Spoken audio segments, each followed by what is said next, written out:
I gotcha. Okay, well, and then now letters of intent.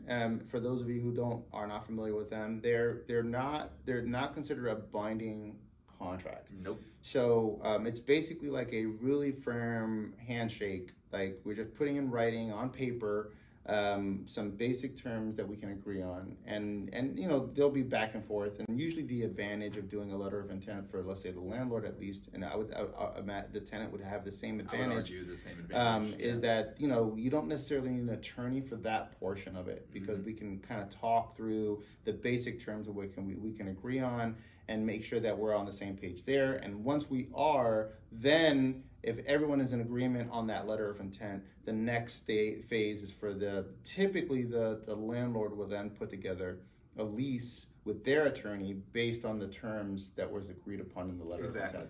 So pretty much just like you said, once we get to that agreement, on my side, we also always bring in an attorney. That's always my number one recommendation for my tenants, because at the end of the day, we're not attorneys.